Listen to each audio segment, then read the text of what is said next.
Hello दोस्तों, मैं राहुल सिंह आपका फिर से बहुत बहुत स्वागत करता हूं हमारे YouTube platform the Bihari's academy पर। दोस्तों, जो हम लोग कल टॉपिक मतलब कि जो कवर किए थे वो जैन धर्म पे था। और आज से हम लोग फिर से मैपिंग पे आ जाते हैं और अपने कॉन्टिनेंट्स को, जो महाद्वीप हैं, सातों महाद्वीप, उसको एक एक करके अब हम लोग कवर करना स्टार्ट करेंगे। सबसे पहले आज जो हम लोग पढ़ने जा रहे हैं, जिस महाद्वीप के बारे में जानने जा रहे हैं, वो अपना ही महाद्वीप जिसमें कि भारत पड़ता है, वो एशिया महाद्वीप। ठीक है। जिसके बारे में आप लोग रूबरू होंगे, कुछ देशों के बारे में आप रूबरू होंगे, और आसपास के जो महासागर हैं, चाहे जो द्वीप हैं, चाहे जो भी चीजें हैं, उनके बारे में बहुत सारी चीजें आपको मालूम होंगी। लेकिन एग्जाम के दृष्टिकोण से क्या क्या ये और कुछ अलग हो सकता है, या कौन कौन से तथ्य या फैक्ट्स हमारे लिए इंपॉर्टेंट हो सकते हैं, उसके बारे में हम लोग इस वीडियो में जानने की कोशिश करेंगे। सब लोग अपना अपना जो भी मैपिंग का जो भी आपके पास सामग्री उपलब्ध होगा उसको लेके बैठेंगे, ताकि उस मैप को हम लोग देख पाएं और देख के उस चीज को अपना बना पाए। तो आइए स्टार्ट करते हैं। सबसे पहले जो एशिया का मैप है, आपको एक बार मैं जूम करके दिखा देता हूं। यहां पे आप लोग फोकस करेंगे, जो होगा देखेंगे। सबसे पहले तो इसकी चौहद्दी को देख लेंगे कि एशिया की चौहद्दी किधर है। ठीक है, ईस्ट वेस्ट नॉर्थ साउथ चारों तरफ देख लेंगे। तो ये पूरा अपना क्या है, एशिया है। इधर फोकस करेंगे और इसके नॉर्थ में आप देख रहे हो कि कौन सी कंट्री, आपको रसिया, मंगोलिया, यही सब दिखेगी, रसिया लास्टली। ठीक है, आर्कटिक ओशियन दिखेगा आपको। उधर आएंगे हम लोग किधर, ये कौन सा साइड है अपना, वेस्ट साइड। तो वेस्ट साइड आओगे तो यहाँ पे आपको दिखेगा कौन सा, ईरान इराक वाला जो है। ठीक है, और खास करके ये वाला जो पोर्शन है, ये वाला जो पोर्शन है, ठीक है, सऊदी अरबिया के बगल में ये जो रेड सी, आपको लाल सागर दिखेगा। आपको आप मैप अपना निकाल के देखिएगा तो रेड सी, और यहीं पे स्वेज नहर आपको दिखेगा। तो ये अपना पश्चिमी सीमा होगा। और फिर पूर्व में आप जाओगे तो यहाँ पे आपको दिख रहा होगा पैसिफिक ओशियन। ठीक है, या यहाँ पे आपको दिखेगा कौन सा, बेरिंग सी।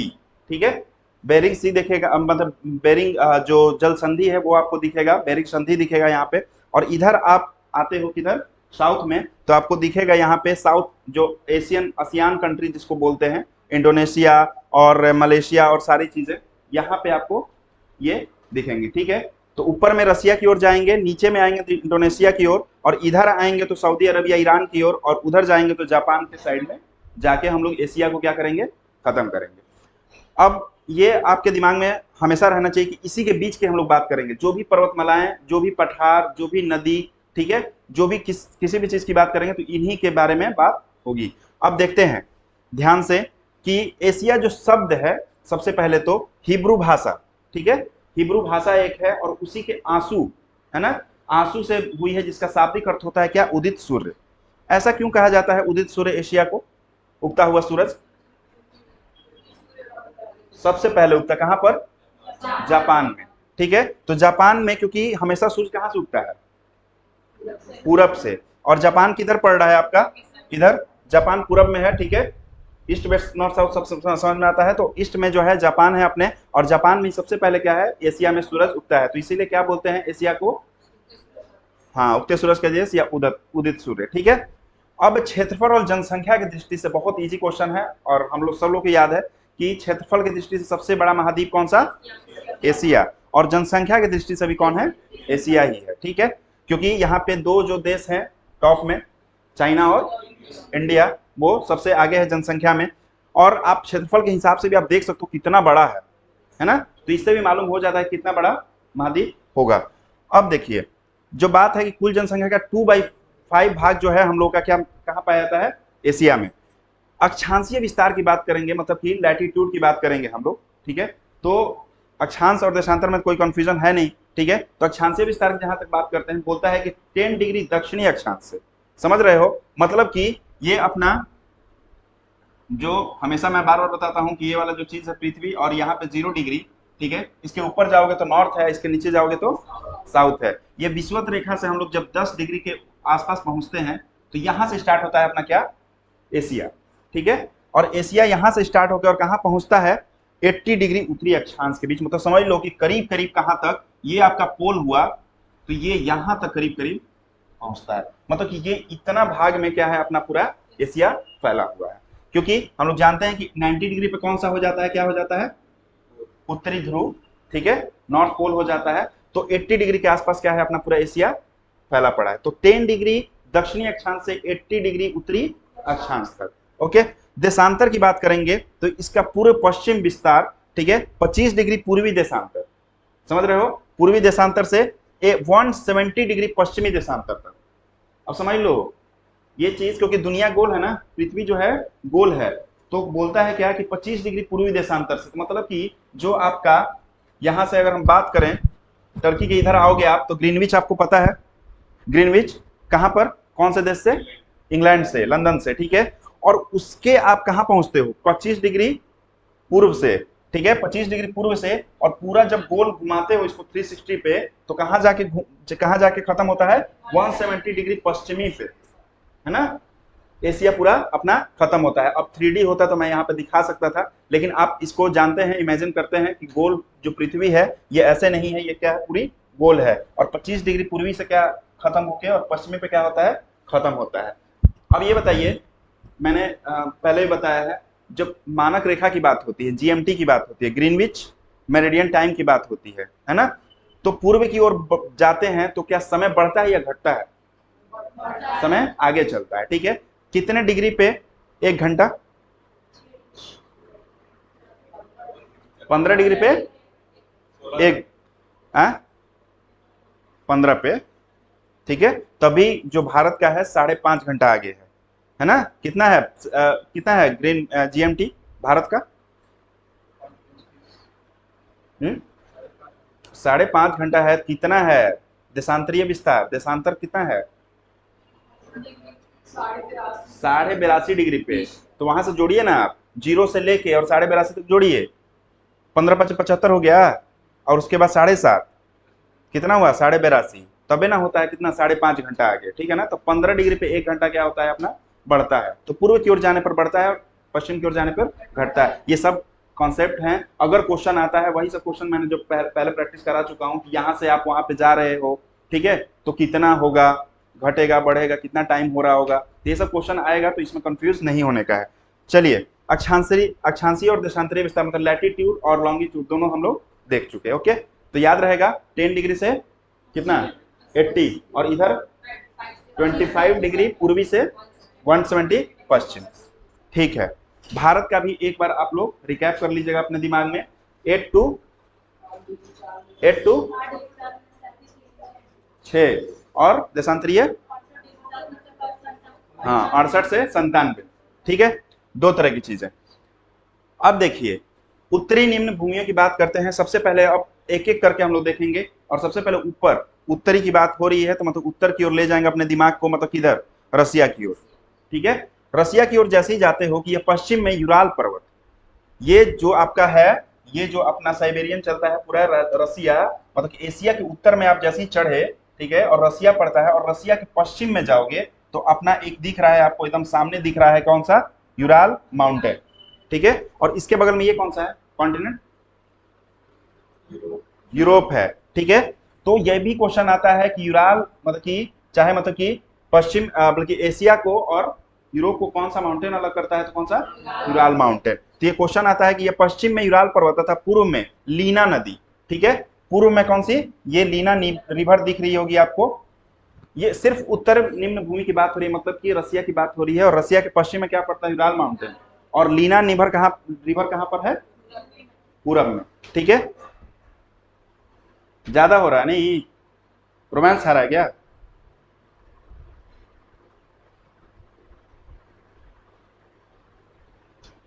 इस निम्न भूमि को क्या कहते हैं हम लोग, साइबेरिया का मैदान, ठीक है। तो उत्तरी निम्न भूमि को एक और मैदान के नाम से जाना था, किसको, क्या नाम बोला मैंने, साइबेरिया।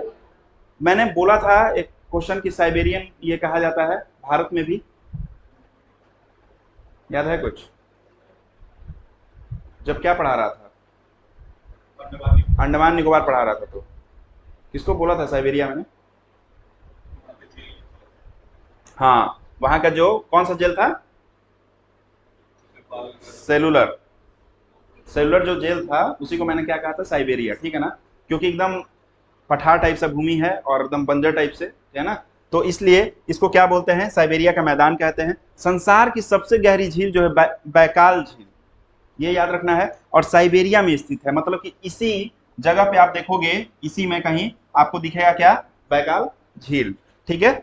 उसके बाद इसमें समस्त विश्व के झीलों के मीठे पानी का 20% अकेले है। भारत का सबसे मीठे पानी का झील सबसे बड़ा बुलर, खारा वाला चिल्का, और इस तरह से विश्व में कौन सा है अपना मीठे पानी का झील? बैकाल। ठीक है, जहां पर कि 20% मीठे पानी का पूरा 20% कहाँ है? इसी बैकाल झील में स्थित है। ठीक है, अब आते हैं उसके नीचे पहुंच जाते हैं। ऊपर हम लोग स्टार्ट किए कहाँ पे? उत्तर निम्न भूमि से बात किए, मतलब साइबेरिया के मैदान से। अब हम लोग जा रहे हैं कहाँ? नीचे की ओर। ठीक है, मतलब कि चाइना मंगोलिया वाली जो जगह है वो आप उस पर फोकस करोगे। पामीर का पठार बोलता है कि अनेक पर्वत श्रृंखला यहाँ आकर मिलते हैं। ठीक है, पामीर का पठार आपको यहीं पे दिखेगा। हाँ, ये है, यहीं पे है पामीर का पठार। ठीक है, यही मतलब भारत और चाइना के एकदम ऊपर एकदम जस्ट दिखेगा आपको पामीर का पठार। ठीक है, ये पठार का पूरा बड़ा सा एकदम श्रृंखला है, बहुत यहाँ पे आपको पठारे पठार दिखेगा। देखो, क्यून लून, Tian Shan, Hindu Kush, Himalayan, Tibet, ये सब जितने पठार हैं एक छत टाइप से बना हुआ है, रूफ टाइप से, है ना, एक छत टाइप से बना हुआ है। इसीलिए इसको बोलते हैं यह पठार जो है संसार की छत भी कहा जाता है, क्योंकि संसार में सबसे ऊंचा पठार है कौन सा? पामीर का पठार। तो याद रखेंगे कि विश्व में सबसे ऊंचा पठार कौन सा? पामीर का पठार। और इसको क्या बोलते हैं? दुनिया का पठार का छत। ठीक है ना, इसको क्या बोलते हैं? संसार का छत कहते हैं। अब आगे आते हैं कि इसके पश्चिम में, मतलब पामीर के पठार को हम लोग एकदम फोकस में रखेंगे और इसके किधर आएंगे? पश्चिम में। पश्चिम में जैसे ही आते हैं आपको दिखता है हिंदू कुश। हिंदू कुश दिखता है आपको पाकिस्तान के पास। ठीक है, ये इंडिया रहा अपना, और इसके ऊपर में यहाँ पे पाकिस्तान है, और यहीं पे आपको दिखेगा क्या? हिंदू कुश। उत्तर पूर्व में आपको दिखेगा, मतलब नॉर्थ ईस्ट में जैसे ही आप जाते हो आपको दिखता है तिएन शान। ये आपको पामीर है, इसके उत्तर पूर्व में जैसे ही आप पहुंचते हो तिएन शान दिखता है। ठीक है ना, कोई दिक्कत नहीं है, यहाँ पे तिएन शान है। उसके बाद पूर्व की ओर जैसे ही जाते हो आप उधर की ओर, तो आपको दिखता है क्यून लून।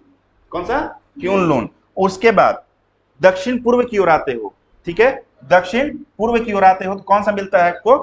क्या बोलता है? काराकोरम और हिमालय पर्वत श्रृंखला। ठीक है, तो चौहद्दी पठार की जो चौहद्दी है, सबसे पहले जो इंपॉर्टेंट है वो है पामीर। उसके ईस्ट में पहुंचोगे तो क्या मिलेगा? हिंदू कुश, बल्कि क्या बोलते हैं, कौन सा? क्यून लून। ठीक है, पश्चिम में जाते हो तो हिंदू कुश, उत्तर पूर्व में जाते हो तो तिएन शान, और दक्षिण पूर्व में आते हो तो काराकोरम और हिमालय। ठीक है, यहाँ पे क्योंकि ये पूरा एकदम श्रृंखला टाइप से बना हुआ है, इसलिए यहाँ पे थोड़ा सा कंफ्यूजन हो सकता है कि कौन कहाँ पर है। ठीक है, अब देखते हैं आगे। पश्चिम में तियान शान पर्वतमाला और उत्तर पूर्वी साइबेरिया की पर्वत श्रृंखलाओं के बीच यहाँ प्राचीन वलित पर्वत अल्ताई या अल्बनाई या ये सब स्थित है। यहीं पे की बात हो रही है, अल्ताई की बात हो रही है। ठीक है, और यही वाला जो श्रृंखला है यहाँ पे ये सब चीजें आपको दिखेंगी। ये इतना इंपॉर्टेंट नहीं है, पामीर का पठार इंपॉर्टेंट था, उसके आसपास जो चीजें हैं वो इंपॉर्टेंट थी। ठीक है, लेकिन एक बार दिमाग में रखना है कि अल्ताई या अल्बनाई ऐसा कुछ आ जाता है तो फिर कहाँ पर है ना। उसके बाद यहाँ तारीम बेसिन तथा गोबी का विशाल ठंडा मरुस्थल। तो सबसे ठंडा मरुस्थल कौन सा है, या सबसे ठंडा बड़ा मरुस्थल कौन सा है? गोबी है। और सबसे गर्म मरुस्थल, सबसे बड़ा मरुस्थल सहारा। कहां पर? अफ्रीका में। ठीक है ना, उसके बारे में भी आएंगे जब अफ्रीका पे आएंगे तो। लेकिन अभी जो हम लोग फोकस करना है सिर्फ और सिर्फ गोबी डेजर्ट पे, जो कि ठंडा मरुस्थल है। ये भी क्वेश्चन आता है कि गोबी डेजर्ट या गोबी मरुस्थल कैसा मरुस्थल है? तो ठंडा। ठीक है, और सबसे बड़ा। अब देखते हैं आगे।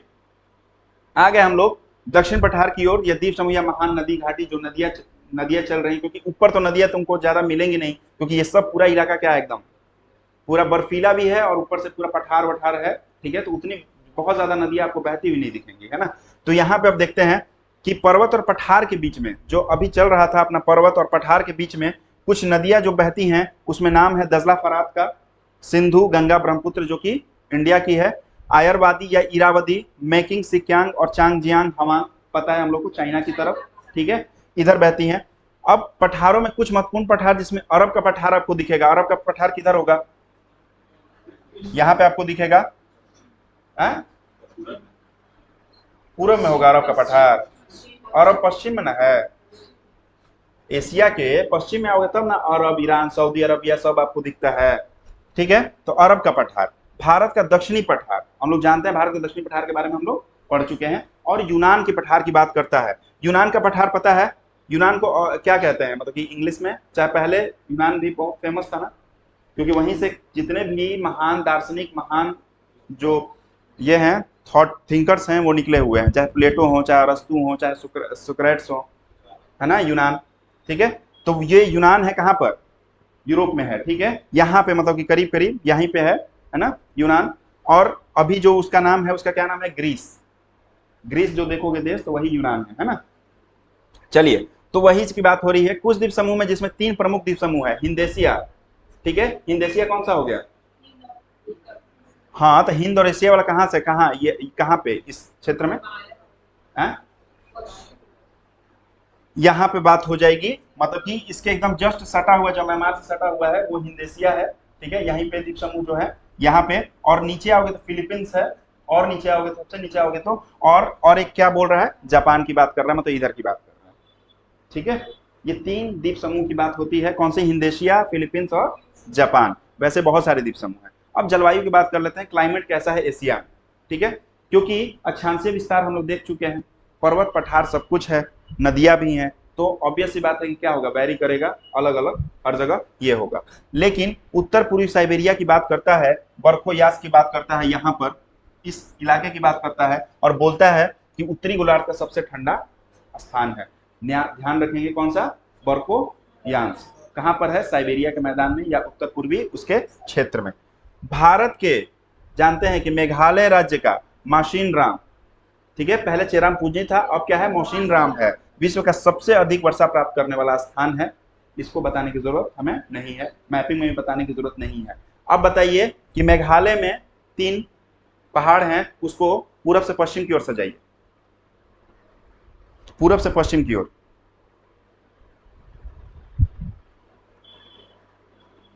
एनीवन? ठीक है, जयंती, जयंतिया, खासी और गारो। अगर पूर्व से पश्चिम की ओर आता है तो, पश्चिम से पूर्व आता है तो गारो, खासी, जयंतिया, ठीक है। मेघालय में 3 पहाड़ियां हैं, है ना, और वहीं पे मेघालय में आपको एक और स्थान दिखता है का मशीन राम, और जहां पर वर्षा सबसे ज्यादा होती है। अब आते हैं कि एशिया महाद्वीप से होकर 3 प्रमुख अक्षांशीय वृत्त, याद रखना क्वेश्चन आता है कि कौन कौन से अक्षांशीय वृत्त एशिया महाद्वीप से गुजरते हैं। तो विषुवत तो गुजरता ही है, क्योंकि अगर अक्षांशीय विस्तार आपको पता है तो आप आराम से क्या कर सकते हो? बता सकते हो कि विषुवत गुजरता है कि नहीं, कर्क गुजरता है कि नहीं, और आर्कटिक गुजरेगा कि नहीं गुजरेगा, ठीक है। तो ये चीज है ना, क्योंकि आर्कटिक क्यों है? क्योंकि 66.5 डिग्री से 90 डिग्री के बीच में क्या है? आर्कटिक जोन होता है। तो इसलिए ये तीनों जो अपना अक्षांशीय विस्तार में याद रखेंगे, ये तीनों जो रेखाएं गुजरती हैं। अब ये भी क्वेश्चन आता है, बीपीएससी में क्वेश्चन आया था, या नॉर्मली मैंने 3-4 बार क्वेश्चन देखा है इस चीज को, कि सबसे ज्यादा देश किस महाद्वीप में है, ठीक है ना। तो यहाँ पे दिख रहा होगा आपको कि एशिया महाद्वीप में कितने हैं? 50 देश हैं, ठीक है। ध्यान रखेंगे, एक एक करके महाद्वीप पढ़ लेंगे तो उसके बाद मालूम चला किसमें कितना देश है ना। 50 देश हैं। एशिया के दक्षिण में, अब आ जाते हैं एकदम प्योरली, दिमाग लगाओगे तो एशिया के दक्षिण में जैसे ही जाओगे, ठीक है, तो कौन सा महासागर मिलेगा आपको? हिंद महासागर, इंग्लिश में बोले तो इंडियन ओशियन, ठीक है। उसके बाद उत्तर में जाओगे तो आर्कटिक, ठीक है, आर्कटिक मिलेगा, और प्रशांत महासागर, दोनों मिलेगा आपको। कहां पर? इधर में पैसिफिक ओशियन आपको मिलेगा कहीं कहीं, कहां पर? पूरब की ओर, ठीक है। तो इस तरह से ये 3 महासागर से घिरा हुआ है। कौन कौन सा? हिंद, आर्कटिक और प्रशांत, ठीक है, तीनों सीमाएं मिली हैं। अब पश्चिम में यूराल पर्वत हम बता चुके हैं, पश्चिम में इसके यूराल पर्वत है, कैस्पियन सागर है, काला सागर है, और भूमध्य सागर है। एशिया और यूरोप की सीमा बनाती है। तो ध्यान रखना है, यूराल पर्वत अगर पूछता है तो यूराल, अगर सागर पूछ देता तो ये सब सारे सागर, कैस्पियन उसमें सबसे ज्यादा इंपॉर्टेंट है, ठीक है। और उसके अलावा आपको दिखेगा कौन कौन सा?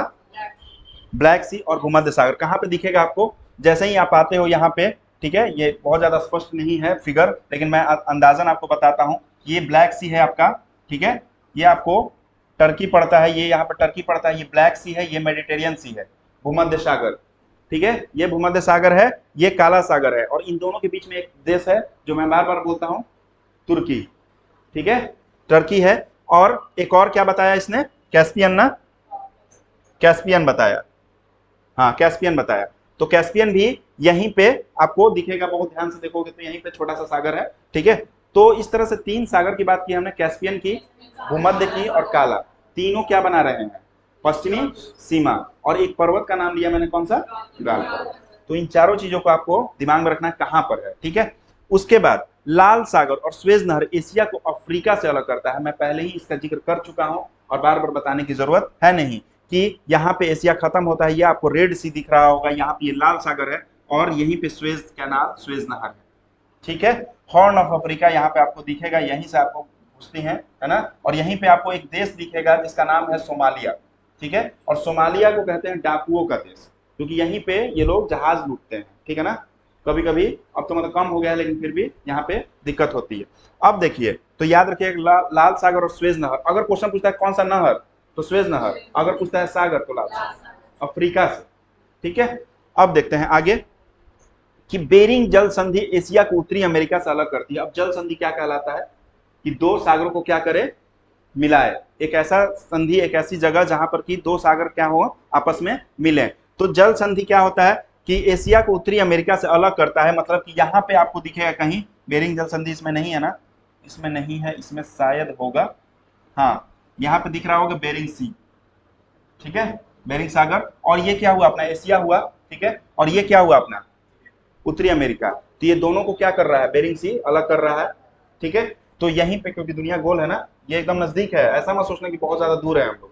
इसीलिए जब आप बात करते हो ना कि रसिया अगर कुछ करता है तो अमेरिका को क्यों दिक्कत होती है, वैसे तो रसिया इधर कर रहा है, लेकिन फिर भी क्योंकि ये पड़ोसी बहुत ज्यादा दूर नहीं है रसिया से अमेरिका, ठीक है। चलिए अब देखते हैं आगे कि एशिया में विश्व का सबसे ऊंचा पर्वत शिखर हम लोग को पता है, कौन सा, हिमालय पर्वत श्रेणी का माउंट एवरेस्ट, ठीक है, जो कि नेपाल में स्थित है और इसे सागर माथा के नाम से जाना जाता है। नेपाल में इसको क्या कहते हैं, सागर माथा, ठीक है। भारत की सबसे बड़ी ऊंची चोटी, सबसे ऊंची चोटी K2 गॉडविन ऑस्टिन, ठीक है। वो क्या भारत में है, अभी भारत में नहीं है, मतलब पीओके में है, भारत अपना मानता है, तो पाकिस्तान ऑक्युपाइड कश्मीर में है, ठीक है, वहीं पे, ओके। अब चलिए, एशिया में क्षेत्रफल की दृष्टि से सबसे बड़ा देश क्या है, चाइना, और सबसे छोटा देश मालदीव। अब देखिए, मालदीव पे आ गए हम लोग फिर से। अब बताइए कि कौन सा चैनल, बताइएगा कौन सा चैनल मालदीव को और लक्षद्वीप को अलग करता है, या मिनिकॉय द्वीप को अलग करता है। क्रमवार चलना है, नीचे से ऊपर की ओर बढ़ता है, बताइए कोई।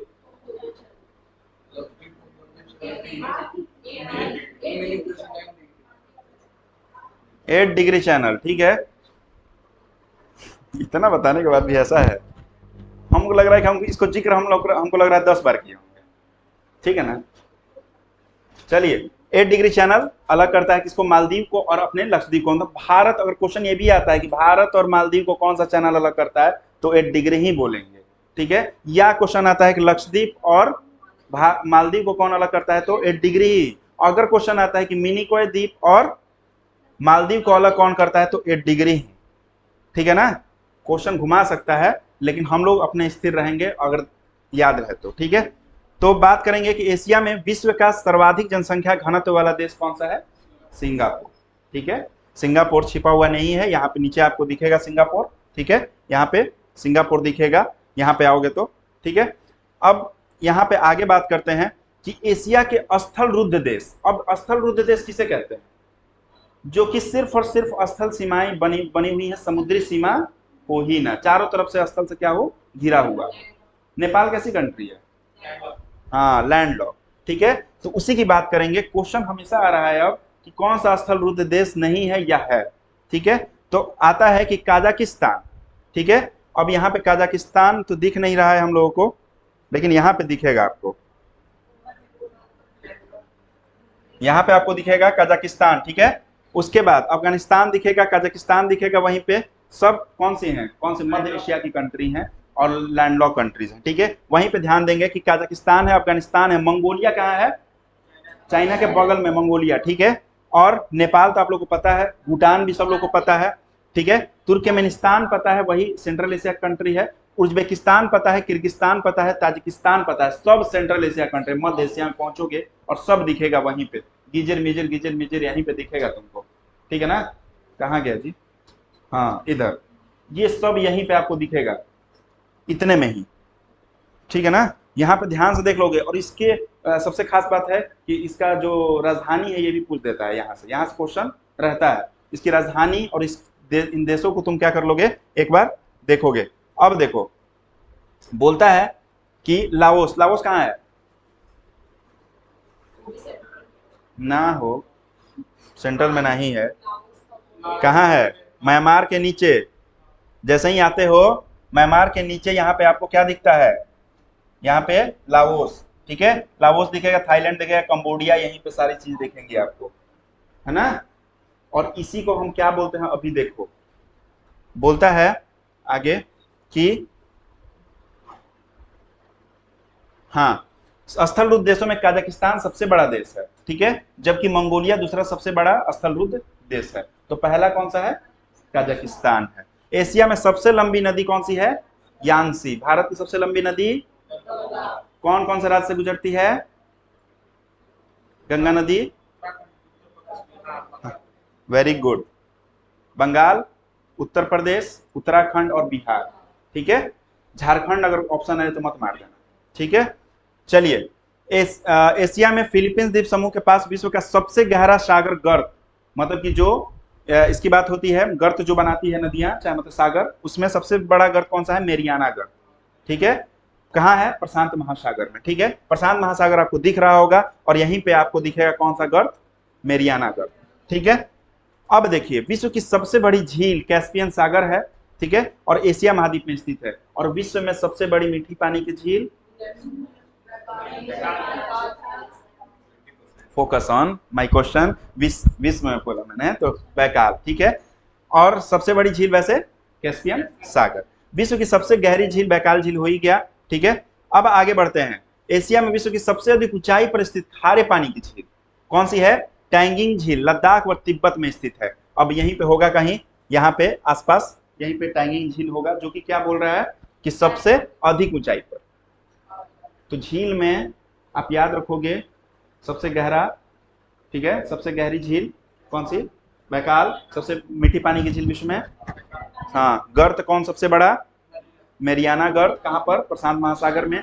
और लास्टली हमने अभी बताया कि सबसे अधिक ऊंचाई पर स्थित झील टैंगिंग झील, लद्दाख व तिब्बत में स्थित। एशिया में विश्व का सबसे लंबा रेलवे प्लेटफॉर्म, शायद ये देख लेना, अपडेट है क्या, कर्नाटक हो गया है, तो इसको हम लोग ध्यान नहीं रखेंगे, गोरखपुर को, ये कर्नाटक हो गया है, ठीक है। चीन विश्व का सबसे सर्वाधिक मछली पकड़ने वाला देश, ये सब इंपॉर्टेंट नहीं है। विश्व में सर्वाधिक समाचार पत्र पढ़ने वाला देश, ये भी इंपॉर्टेंट नहीं है कि हांगकांग है, ठीक है। हांगकांग कहाँ है, हो कहाँ है एग्जैक्टली, हमें जगह बताइए, क्योंकि हमेशा चलता रहता है ये भी विवाद, क्योंकि हांगकांग किसका राज है, चाइना का, और हमेशा वहां उपद्रव मचाया रहता है कि मेरा ही चलेगा, है ना। यहाँ पे आप देखोगे, यहीं पे आसपास आपको दिखेगा क्या, हांगकांग, चाइना के ही एक पार्ट में हांगकांग है। यहाँ भी वही वाला हाल है, जम्मू कश्मीर वाला हाल है, ठीक है। और खासकर चाइना का अपना चलता है वर्चस्व यहाँ पे। अब देखते हैं कि विश्व का सर्वाधिक डाकघर वाला देश भारत, ठीक है। एशिया का सबसे घना बसा द्वीप जावा, ठीक है, जावा कहाँ पर है, इंडोनेशिया में, यहीं पर है अपना, ठीक है, जावा सुमात्रा, यहीं पे आपको दिखेगा, द्वीपों का समूह, और द्वीपों का देश भी कहते हैं इंडोनेशिया को, ठीक है। अब देखिए, एशिया में सर्वाधिक जूट एवं गन्ना उत्पादक देश, ऑब्वियस सी बात है कि जूट हम लोग यहाँ बहुत ज्यादा होता है, बंगाल सबसे आगे है। बिहार कितने स्थान पर है जूट में, है, मैंने इशारा भी, तीसरे स्थान पर, ठीक है, तीसरे स्थान पर है। उसके बाद सर्वाधिक जूट एवं गन्ना उत्पादक देश में बांग्लादेश सबसे पहले, फिर भारत, अगर देश की बात आती है तो। एशिया में सर्वाधिक जल विद्युत का विकास, ठीक है, जापान में सबसे ज्यादा, है ना। उसके बाद एशिया का सबसे बड़ा रेल मार्ग ट्रांस साइबेरियन, वही साइबेरिया में ही है, कहां से कहां तक भाई, लेनिनग्राड से व्लादिवोस्टोक तक, ठीक है, इस वाले रीजन में होगा, यूरोप वाले रीजन में सटा हुआ। एशिया की सबसे लंबी रेलवे सुरंग सिकन, जापान, रेलवे सुरंग की बात होती है। और अपने यहाँ सबसे बड़ी सुरंग जवाहर सुरंग, ठीक है, और एशिया में सिकन। अब देखते हैं कि एशिया के देश जापान को शहतूत की पत्तियों पर पाले गए रेशम के कीड़ों से प्राप्त कच्चा रेशम पैदा करने में विश्व में प्रथम स्थान है, क्योंकि रेशम तो बहुत जगह से प्राप्त होता है, लेकिन कीड़ा वाला से। एशिया में विश्व का सर्वाधिक प्राकृतिक रबर उत्पादन करने वाला देश थाईलैंड, थाईलैंड कहाँ पे है, कहाँ नीचे, यहाँ पे इंडोनेशिया के ऊपर के नीचे, लाओस के नीचे, लाओस के जस्ट नीचे, लाओस कम्बोडिया के जस्ट नीचे आओगे, थाईलैंड आपको मिलेगा। और थाईलैंड को क्या कहते हैं, प्राकृतिक रबर उत्पादित करने में सबसे पहला स्थान प्राप्त है। एशिया का सबसे अधिक टीन उत्पादक देश करने वाला मलेशिया है, और विश्व में भी प्रथम स्थान पर है, ठीक है, टीन का। एशिया का सबसे गर्म स्थान, क्योंकि ठंडा स्थान हमने देख लिया, क्या नाम था,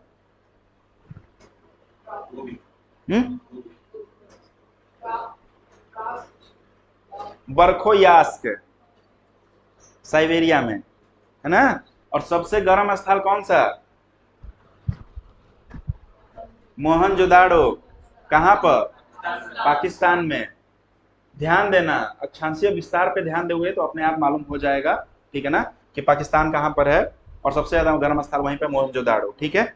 अब देखिए, लाल सागर एवं भूमध्य सागर को जोड़ने वाली नहर क्या है? सुएज नहर है। तो याद रखना कि लाल सागर और भूमध्य सागर को जोड़ने वाली नहर कौन सी है? सुएज नहर। अफ्रीका और एशिया को अलग कौन करता है? सुएज नहर और लाल सागर, ठीक है। उसके अलावा जो मोहनजोदाड़ो का नाम आ ही गया, तो बताओ कि विशाल स्नानागार या अन्नागार? ठीक है, खूब बढ़िया। चलिए, और नर्तकी वाली जो मूर्ति मिली है, खूब बढ़िया। चलिए, विश्व का सबसे बड़ा सिंकोना उत्पादक देश जो है इंडोनेशिया है। इंडोनेशिया का हम लोग बार बार जान रहे हैं कि इंडोनेशिया कहाँ पर, ठीक है, कंफ्यूज नहीं होना है। जिससे कुनैन बनाई जाती है और मलेरिया की दवा है, याद रखना। ये साइंटिफिक थोड़ा सा आ गया साइंस का भी, कि मलेरिया की दवा कहाँ से भैया? कुनैन से बनाई जाती है। और कौन सा वृक्ष है? सिंकोना, ठीक है। अब देखते हैं आगे, लास्ट स्लाइड है कि एशिया में विश्व का सर्वाधिक जलयान बनाने वाला देश कौन सा है? जापान है। और विद्युत में भी सबसे पहले कौन था? जापान था।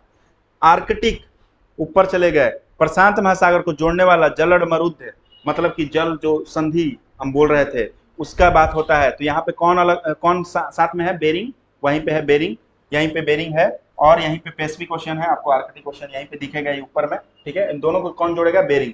अलग कौन करेगा उत्तरी अमेरिका और एशिया को या रशिया को? बेरिंग, ठीक है।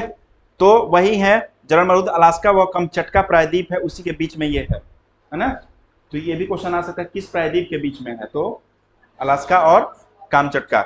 जापान का नागासाकी शहर क्यूशु द्वीप पर स्थित है, याद रखना, क्योंकि जापान पूरा का पूरा द्वीप पर ही स्थित है ना, छोटे छोटे। लेकिन नागासाकी का याद रखें, क्योंकि नागासाकी पर कब बम गिरा था? कब? कि 9 को? हिरोशिमा पर सबसे पहले गिरा, फिर नागासाकी पर 9 को, 9 अगस्त 1945 को, ठीक है ना। तो 9 अगस्त 1945 को तो वही नागासाकी शहर है जो क्यूशु द्वीप पर स्थित है। जापानी लोगों को चाय अत्यधिक प्रिय है और यह लोग चाय का एक विशेष उत्सव चान कोई मनाते हैं। वैसे चाय की खपत कहाँ है? इंडिया में है, ठीक है ना, पीने वाले लोग, है ना। बेरिंग जल संधि जो है अंतरराष्ट्रीय तिथि रेखा के समानांतर स्थित है ना। अंतरराष्ट्रीय तिथि रेखा कौन सी है अपनी?